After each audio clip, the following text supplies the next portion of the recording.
It was long after midnight, and in the suffocating silence of the living room, only two sounds existed. The tick-tock of a shabby old clock on the wall, and the sharp, punishing clicks of a calculator. Click. Click. Click. Each sound was like a judge's gavel, chipping away at Susan Kim's heart. Across the dining table, dozens of crumpled receipts lay scattered like fallen soldiers. Beside them was a tattered notebook, not a diary, but the holy scripture of Peter Park's world, his ledger. Peter's breathing grew ragged, then stopped. His thin, dry finger picked up a single, tiny coin. He flicked it across the table toward Susan. It spun on the cold glass before collapsing with a pathetic clink. Peter's eyes narrowed into slits. Bean sprouts, 85 cents. You paid with $1. The change should be 15 cents. But here is only 14. Where is the other penny? Did you steal it? Susan swallowed hard.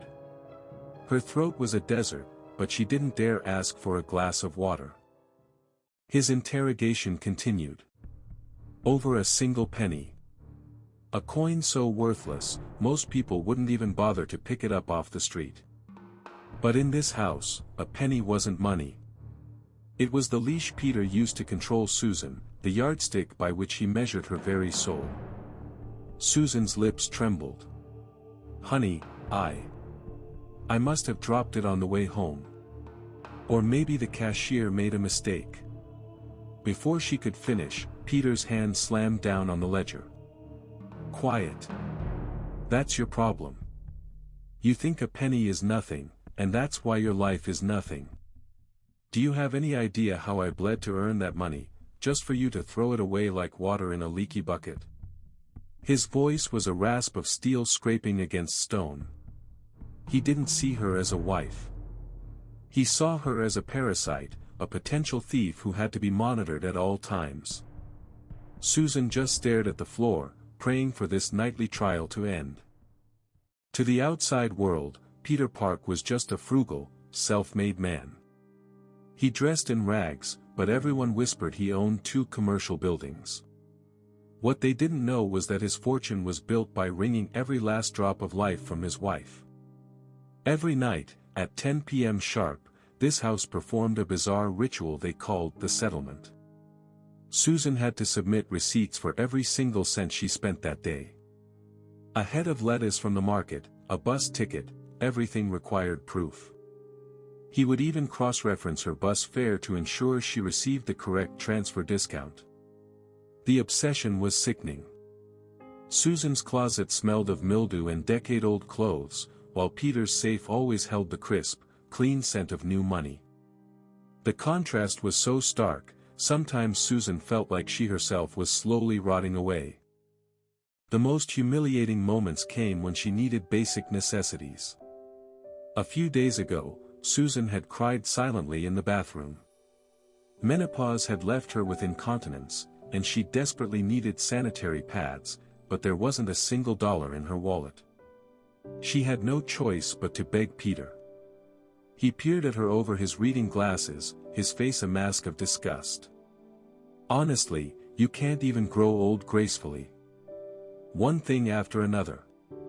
Can't you just use toilet paper? Must you always find a way to spend money? He threw a few crumpled dollar bills at her. As Susan knelt to pick them up off the floor, a hot tear fell onto the back of her hand. He didn't control money. He controlled her dignity, her very life. Financial abuse. The cold, academic term had become the chains wrapped around her entire being. Then one day, something happened.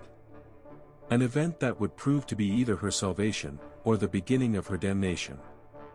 While Peter was in the shower, a small notebook fell from the inner pocket of his old suit jacket. Normally, she would have ignored it. But today, it called to her. With trembling hands, she opened it, and tucked inside was a bank passbook from an unfamiliar bank. When she saw the balance, her world stopped. 20,000, she counted the zeros again and again. This was the money hoarded by the same man who, when she was doubled over in pain from shingles last month, told her a hospital visit was a waste and to just take an aspirin. 30 years of her own sacrifice, of every meal she skipped, every dress she never bought, it was all sitting right here. Betrayal wasn't a strong enough word. This was rage. The kind of rage that felt a lot like murder. Susan slipped the passbook back where she found it. She looked at her reflection in the mirror, the dull skin, the lifeless eyes. A decision was made. Divorce? No. That was too easy an escape for him. She had to destroy the one thing he treasured most. She would demolish the fortress he had spent his life building, his perfect, unassailable calculations. That very night, Susan's quiet rebellion began. The method was simple. While Peter slept, she would take a single penny from his wallet and toss it deep under their heavy wardrobe. Then, she would find his ledger and artfully change a single number. An 8 into a 3. A 1 into a 7. It was a microscopic change, but to a man with an obsession as severe as Peter's, it would be a nuclear bomb. The effect was immediate. The next night, during the settlement, Peter's face began to contort. The clicking of the calculator grew faster, more frantic. Click click click click. No, this can't be right. I checked it, why is it off? Why is a penny missing? He didn't even wipe the cold sweat beading on his forehead as he checked the receipts again and again. He recalculated a dozen times, but the result was always the same. Beside him, Susan played the part of the concerned wife, observing him with a chilling detachment. "Honey," she said with feigned innocence, "maybe you just lost it somewhere." That casual remark was gasoline on the fire of his obsession. Me? Lose money? Don't be ridiculous. That's impossible. He began to tear through the trash can, frantically searching for the vanished penny. His eyes darted around the room, wild with panic. With each passing day, Peter withered. Susan did not stop. She began to add psychological warfare to her arsenal. Peter, in his quest to save money, always ate poorly and was malnourished. So, as he stayed up all night wrestling with numbers, Susan would secretly cook meat in the kitchen. She'd leave the exhaust fan off, allowing the savory, greasy aroma to drift into the living room, under the bedroom door. Starvation, sleep deprivation, and the unsolvable mystery of the numbers. Peter was being pushed to the brink of a nervous breakdown. "Do you smell that?" "It smells like steak," he'd ask, his eyes hollow. Susan would reply calmly, "You must be imagining things. You're just hungry from skipping dinner to save money again." He was beginning to doubt his own senses. He was, slowly and surely, going mad. And then, the day of reckoning arrived. Peter was awake again, all night, hunting for that single, phantom penny. His blood pressure was already at dangerous levels.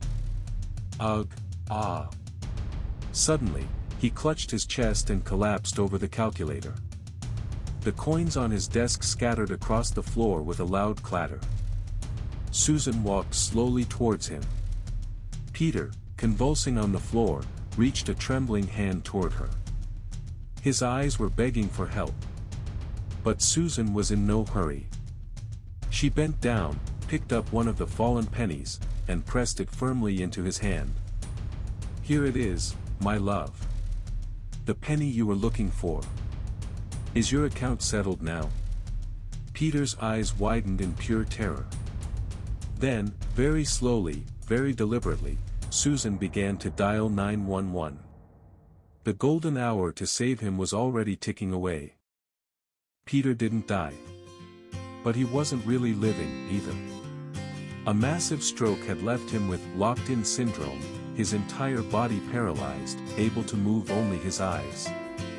The doctor explained his mind was perfectly clear, he could see and hear everything. Peter's entire world was now the ceiling of his hospital room, and the face of his wife looking down at him. Most importantly, control of all his bank accounts, his properties, his entire fortune, was now in Susan's hands. After 30 years, power had finally changed hands. When they were alone in the room, Susan didn't call for a nurse. She leaned in close and whispered in his ear. "Peter, the doctor said you might get better with physical therapy. But, it's not covered by insurance. It's very expensive. And you always said, hospital bills are the biggest waste of money in the world." Peter's eyes darted back and forth frantically. He was screaming, begging her to save him, to use all the money, to do whatever it took. But not a single sound could escape his lips. Susan chose the cheapest room in the hospital, a ward with 6 beds, and hired no caregiver. She would care for him herself. The special mattress to prevent bedsores? Too expensive. She changed his adult diapers only twice a day. When his skin broke and wept, Susan remained impassive. "Does it hurt? You'll have to bear it. Pain is free, but painkillers cost money." They were the exact words he had spoken to her, 30 years ago. Tears streamed from Peter's eyes, soaking his pillow. Every afternoon, Susan would visit, bringing the very ledger he once worshipped. And she would read aloud, to the penny, the day's hospital expenses. Let's see, today's 4 drip was 5. The meal service, 8. For a grand total of 3. It came out of your account, dear. What a waste, isn't it? Peter's eyes filled with a despair so deep it was bottomless. Being forced to watch the money he had dedicated his life to protecting vanish into thin air, without his consent, for him, it was a punishment far greater than any physical agony. Susan knew this. For this man, the most exquisite torture wasn't a beating, it was a live broadcast of his dwindling fortune. The heart monitor beeped erratically, but Susan paid it no mind, simply waving another receipt in front of his face. As 2 seasons changed, Peter slowly wasted away. Without proper care, his body was little more than a skeleton, his bedsores so deep you could see bone. To the hospital staff, Susan was a saint. A devoted wife who never left her husband's side. In public, she would dab her eyes and play the grieving spouse. But when they were alone, she became his cold, final judge. In his last moments, as he was dying, Susan delivered her final sentence. "Your funeral. It'll be the cheapest one I can find. I might not even get you a proper burial suit. Why bother? It all turns to ash anyway. Such a waste of money. That's what you would have wanted, isn't it?" Peter's pupils dilated one last time, and then, the light went out forever. A long, flat tone filled the room. The funeral hall was nearly empty. Susan hadn't bothered to notify many people, and she'd ordered only the most basic food service. The few mourners who came whispered that it was a humble service, befitting a man who lived so frugally. Dressed in black, Susan stared at his memorial portrait. Even in the photo, Peter's greedy eyes seemed to glare out at the world. It was all over. His oppression, the terror of the single penny, the suffocating prison of his ledger. An attendant handed her the final bill for the funeral expenses. It was a large sum, but her expression was, for the first time in decades, utterly peaceful. Susan opened her handbag. Inside were stacks of the crisp, high-denomination bills that Peter had loved so much, but had never allowed himself to spend. She took the receipt, and on the back, she wrote in firm, black ink, "Paid in full." Then she took a thick wad of his cash and placed it on the counter. It was the first time in 30 years she had spent his money, by her own choice, without his permission.